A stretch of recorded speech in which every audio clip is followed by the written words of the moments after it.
நாட்கள் பொல்லாதவைகள், காலத்தை பிரயோஜனப்படுத்திக் கொள்ளுங்கள். கள்ள தீர்க்கதரிசிகள், கள்ள ஊழியர்கள் எங்கும் எழும்புவார்கள்னு கர்த்தர் சொல்லி இருக்கிறாங்க. அநேகரை வஞ்சிப்பார்கள்னு கர்த்தர் சொல்லி இருக்கிறாங்க. அப்படிதான் மத்தேயு 24 நீங்க முழுசும் படிச்சு பார்த்தீங்கன்னா கடைசி நாட்களுக்கான அறிகுறி. கடைசி நாட்கள்லாம் ஏதோ பின்னால வரப்போகுதுன்னு நினைக்காதீங்க. நாம இருப்பதுதான் கடைசி நாட்கள். ஆமா, கடைசி நாட்கள். பேதுரு தன் நிருபத்தில் எழுதும்போது சொல்றாரு, இது கடைசி நாள், இது கடைசி காலம், இவைகள் கடைசி நாட்கள். சரியா?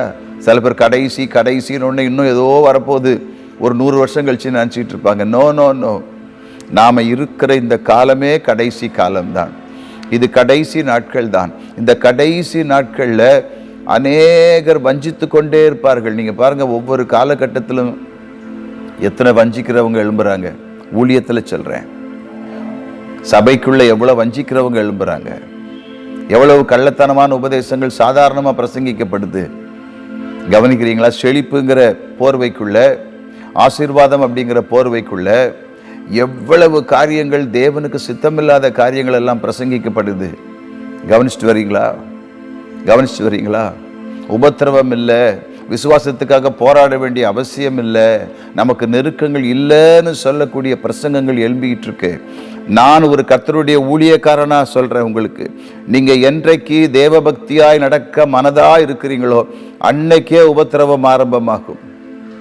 எஸ், ஆண்டவராக இயேசு கிறிஸ்து இந்த பூமியில ஊழியத்தை ஆரம்பிப்பதற்கு முன்பு பிசாசினால் சோதிக்கப்படுவதற்கு ஆவியானவரால் வனாந்திரத்துக்கு கொண்டு செல்லப்பட்டார்ன்றதை மறந்துடாதீங்க. சரியா? உங்க கண்கள் பூமியினுடைய பொக்கிஷங்களை பார்க்க பார்க்க பார்க்க சோதனைனா உங்களுக்கு பிடிக்காது. சரியா? நெருக்கம், அப்படிப்பட்ட பிரசங்கம் பிடிக்காது. பூமியை பார்க்க பார்க்க பார்க்க பிடிக்காது. ஏன்னா பிகாஸ் பூமி நமக்கு ஒரு சொகுசை கொடுக்கும். பூமி நமக்கு அநேக நேரத்தில் என்ன சொல்றது, அதிகமான சந்தோஷத்தை தான் கொடுக்க பார்க்கும் பூமியின் காரியங்கள். லெட் மீ என்ஜாய், நான் அதை அனுபவிக்கட்டும். கவனிக்கிறீங்களா? சுகபோகமாய் வாழட்டும். I need everything. என் மனம் நினைப்பதெல்லாம் எனக்கு வேண்டும். ஆண்டவராக இயேசு கிறிஸ்துவை சாத்தான் சோதித்த போது, நல்லா கவனிங்க, ஒரு உயர்ந்த மலையின் மேலே கொண்டு போய் பூமியின் மகிமையெல்லாம் அவருக்கு காண்பித்து, இவைகளை நான் உமக்கு தருகிறேன் என்று சொல்லுகிறார். கவனிக்கிறீங்களா? அந்த மகிமையெல்லாம் காண்பித்து, இதெல்லாம் எனக்கு கொடுக்கப்பட்டிருக்கு, நான் எனக்கு யாருக்கு பிரியமானவனோ அவனுக்கு நான் அதை கொடுக்கிறேன், இப்பொழுது நான் உமக்கு அதை தருகிறேன், என்னை நீர் பணிந்து கொள்ள வேண்டும். இதான் சாத்தானுடைய ஸ்ட்ராட்டஜி. கவனிக்கிறீங்களா? நீங்க பூமியின் மேல கண்ணை வைக்க வைக்க வைக்க அந்த சொகுசை விரும்ப விரும்ப விரும்ப, அந்த சுகபோகத்தை விரும்ப விரும்ப விரும்ப உங்க மனம் கர்த்தருக்காய் பாடுபட வேண்டும் அல்லது விசுவாசத்துக்காய் போராட வேண்டும் என்கிற சிந்தையை விட்டு வெளியே வந்துடும். எஸ், ஆனால் பரிசுத்தவான்கள் என்ன தெரியுமா சொன்னாங்க? நல்ல போராட்டத்தை போராடினேன், ஓட்டத்தை முடித்தேன், விசுவாசத்தை காத்து கொண்டேன், இது முதல் நீதியின் கிரீடம் எனக்காக வைக்கப்பட்டிருக்கிறது. So what is that good fight? அது என்ன நல்ல போராட்டம்? கவனிக்கிறீங்களா நண்பர்களே? இந்த வசனத்தை நாம் ரொம்ப தியானிப்பது கிடையாது. எகதரம் அந்த வசனம் எழுதப்பட்டிருக்கோம், ஒரு மனிதனை அடக்கம் பண்ணுகிற இடத்துல தான் எழுதப்பட்டிருக்கோம். கல்லறை தோட்டங்களிலே தான் இந்த வசனத்தை பார்க்க முடியும். நல்ல போராட்டத்தை போராடினேன், ஓட்டத்தை முடித்தேன், விசுவாசத்தை காத்து கொண்டேன். இது கல்லறை தோட்டங்களிலே எழுதப்பட வேண்டிய வசனம் அல்ல, ஒவ்வொரு தேவனுடைய பிள்ளையின் இருதயத்திலும் எழுதப்பட வேண்டிய வசனம் இது. நீங்க கர்த்தருடைய பிள்ளையா? உண்மையாகவே நீங்க கர்த்தரை நேசிக்கிறீங்களா? அவரை பற்றின விசுவாசம் உங்களுக்குள்ள இருக்குதா? உங்க கண்கள் அவரை தேடும், ஆட்டோமேட்டிக்காக தேடும். அவர் கொடுக்கிறது எதுவாக இருந்தாலும் அதில் மகிழ்ச்சியாக இருக்கும். A contented mind. அதுக்கு பேர் தான் போதும் என்கிற மனது. அப்படின்னு அர்த்தம் என்ன? கொடுத்ததுல மகிழ்ச்சியாக இருப்பது. அவர் எவ்வளவு கொடுத்தாலும் அதில் மகிழ்ச்சியாக இருப்பது. கவனிக்கிறீங்களா? முறுமுறுக்கிற வாழ்க்கை அல்ல.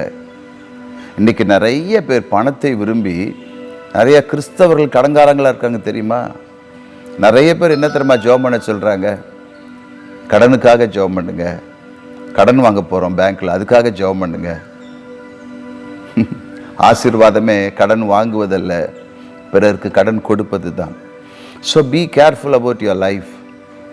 இந்த வாழ்க்கை என்பது உலகத்தோடு கூட முடிந்து விடுகிற ஒன்று அல்ல.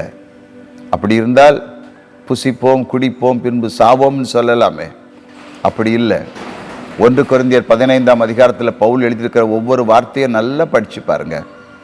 நித்திய வாழ்வு ஒன்று உண்டு. So get prepared your self. அந்த நித்திய வாழ்வுக்குள் பிரவேசிப்பதற்கு இந்த பூமியில் நாம் வாழும் பொழுதே அதற்கு ஆயத்தமாக வேண்டும். அதுக்கு நம்மை ஆயத்தப்படுத்துகிறவர் கர்த்தருடைய ஆவியானவர். அதற்கென்று நம்மை தகுதியுள்ளவர் ஆக்கினவர் நம்முடைய ஆண்டவராக இயேசு கிறிஸ்துவோட பரிசுத்தமுள்ள இரத்தம் நம்மை தூய்மையாக்கி இருக்கிறது. அதே நேரம் நம்முடைய விசுவாசத்திலும் தேவன் நமக்கு கொடுத்த விலையேறப்பட்ட ரட்சிப்பிலும் நிலைத்திருக்க வேண்டியது நமக்கு அவசியம். நீங்கள் இந்த 24ஆம் அதிகாரத்தை படித்து பாருங்களேன். ஆண்டவர் சொல்கிறாங்க இல்லையா, அக்கிரமம் மிகுதியாவதனால் அநேகருடைய அன்பு தணிந்து போகும், முடிவு பரிந்து நிலைத்திருப்பவனே ரட்சிக்கப்படுவான். இந்த கடைசி நாட்களில் நிச்சயமாகவே அக்கிரமம் அதிகமாகும். சபைகளுக்குள்ள, விசுவாச பிள்ளைகளுக்குள்ள. ஏன்னா என்றைக்கு உலகம் உள்ள வந்துருச்சோ அன்றைக்கே தேவ அன்பு இருக்காது. 2 எஜமான்களுக்கு வேலை செய்ய முடியாது. ஆட்டோமேட்டிக்காக மனசு என்ன நினைக்கும், சம்பாதிக்கணும் அல்லது சம்பிரமமாக வாழணும், அது வேணும் இது வேணும், இப்படி நினைக்க ஆரம்பிச்சிட்டாலே ஆட்டோமேட்டிக்காக போட்டி வருது, பொறாமை வருது. அவங்கள விட நம்ம நல்லா இருக்கணும், இவங்கள விட நம்ம நல்லா இருக்கணும், அவங்க ஊழியத்தை விட நம்ம ஊழியம் பிரசித்தமாக இருக்கணும், அவங்க பேரை விட நம்ம பேர் புகழாக இருக்கணும். கவனிக்கிறீங்களா? இதெல்லாம் நான் ப்ராக்டிக்கலாக பேசிகிட்டு இருக்கேன். ஒரே கிறிஸ்தவ குடும்பத்தில் பிறக்கிற சகோதரர்கள் நான் பெரியவனா நீ பெரியவனான்னு சொல்வதற்கு என்ன காரணம்? கவனிங்க. கர்த்தர் என்னதான் ஆசீர்வதிக்கிறாரு, ஒன்றை இல்லை. கர்த்தர் என்னதான் ஆசீர்வதிக்கிறாரு, ஒன்றை இல்லைன்னு சொல்லி ஒருவருக்கு ஒருவர் விரோதமாக எழும்பும்போது அக்கிரமம் பெருகுது. சபைக்குள்ளே தேவனுடைய பிள்ளைகளுக்குள்ளே அக்கிரமம் பெருகும்போது அநேகருடைய அன்பு என்ன பண்ணும்? தணிந்து போகும். அக்கிரமம் இருக்கிற இடத்துல அன்பு இருக்காது. ஏன்னா அன்பு சகலத்தையும் தாங்கும், சகலத்தையும் நம்பும், சகலத்தையும் சகிக்கும். அக்கிரமத்தை பார்க்க நம்மை சுற்றிலும் உள்ள ஜனங்கள் மத்தியில் அக்கிரமத்தை பார்க்க சபைக்குள்ள அக்கிரமத்தை பார்க்க உண்மையான தேவ பிள்ளைகளுடைய உள்ளம் கூட கரைந்து போக ஆரம்பிக்கிறது. கவனிக்கிறீங்களா? ஐயோ இப்படியெல்லாம் நடக்குது, தேவ பிள்ளைகள் இப்படி நடந்துக்கிறாங்களே அப்படின்றத பார்க்கும்போது, அல்லது தேவ ஊழியர்னு சொல்றவங்க இப்படி நடந்துக்கிறாங்களே அப்படின்றத பார்க்கும்போது என்ன நடக்குது? அன்பு தணிந்து போகுது. ஆண்டவர் மேலே வைக்கிற அன்பு தணிந்து போகுது. நல்லா கவனிச்சுட்டு வாங்க. அதனால தான் ஆண்டவர் சொன்னாங்க, முடிவு பரியந்த நிலைத்திருப்பவனே ரட்சிக்கப்படுவான்.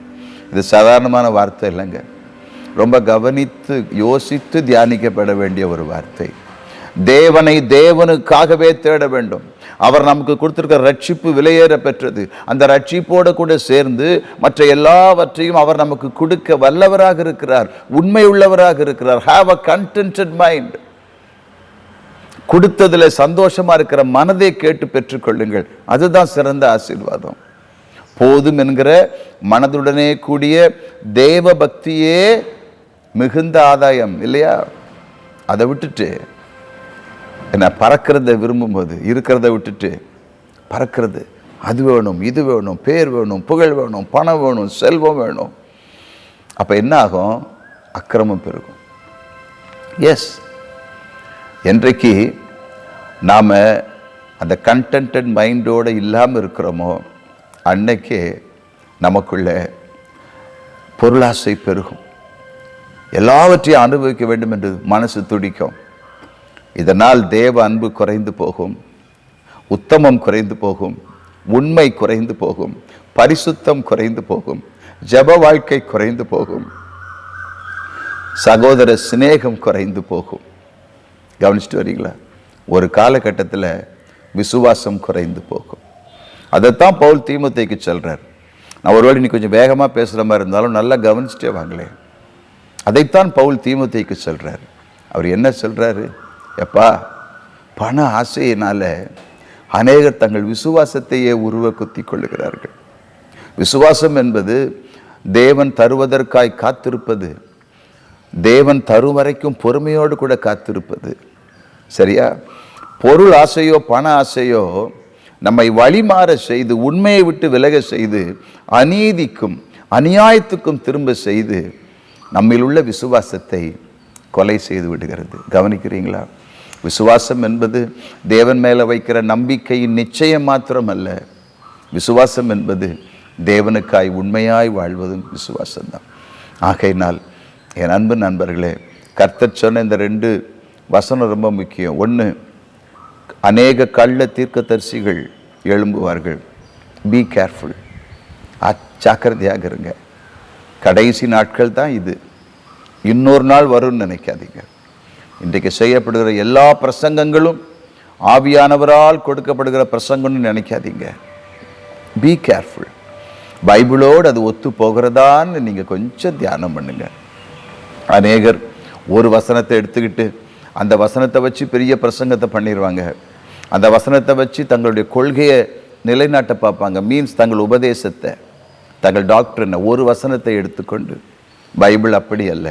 ஒரே ஒரு வசனத்தை வைத்து உங்களால் எதையுமே புரிந்து கொள்ள முடியாது.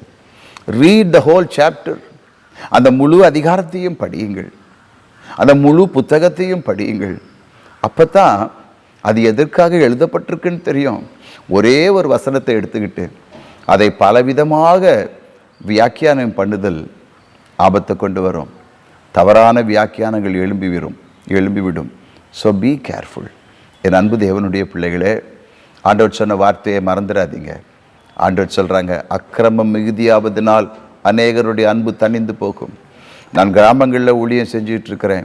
கிராமங்கள்லேயே என்னால் பார்க்க முடியுது.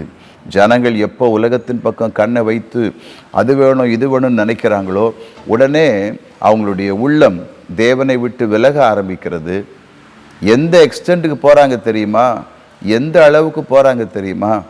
மந்திரவாதிகளை தேடி மீண்டும் போய் தங்களுக்கு செல்வம் வேண்டும் என்று அவங்களை தேடக்கூடிய அளவுக்கு விசுவாசிகள் போகிறாங்க. Be careful. ஜாக்கிரதையாக இருங்க. நல்ல நாள் பார்ப்பது எதற்காக? இன்னும் கிறிஸ்தவர்கள் நல்ல நேரம் பார்ப்பது எதற்காக?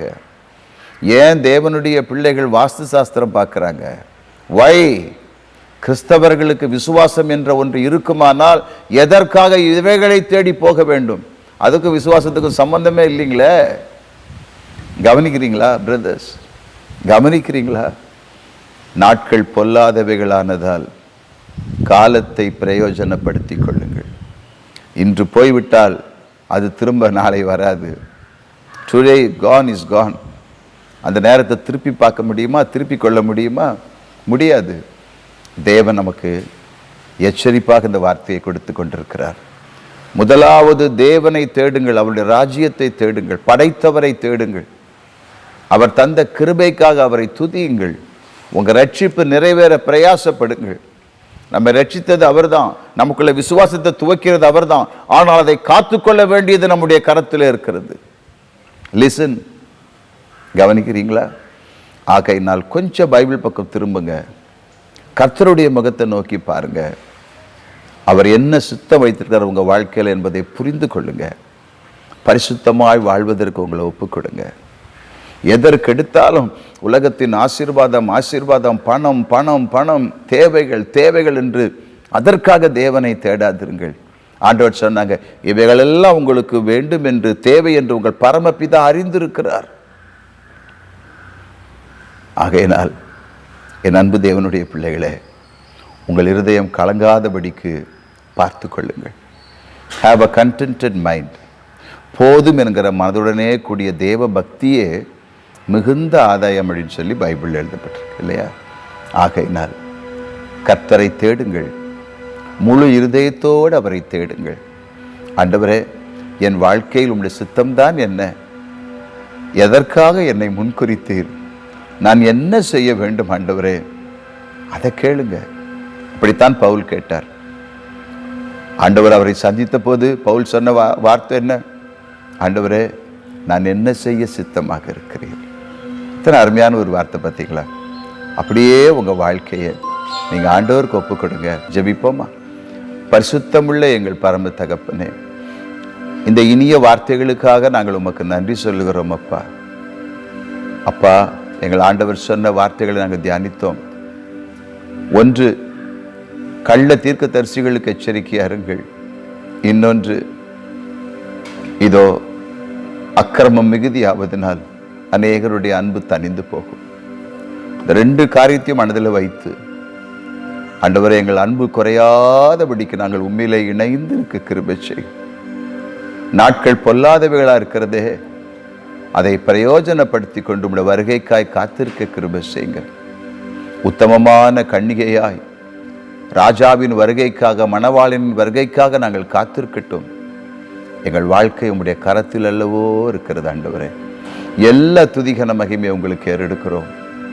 கர்த்தர் எங்களை கண்மணி போல காத்தருளும். நாங்கள் வலுவாதபடி எங்களை காக்கிறவரே, உணர்வுள்ள இருதயத்தை எங்களுக்கு தாரும். இரட்சகர் இயேசு கிறிஸ்துவின் நாமத்தில் ஜெபிக்கிறோம் எங்கள் நல்ல பிதாவே. ஆமேன், ஆமேன். So God bless you. Bye bye.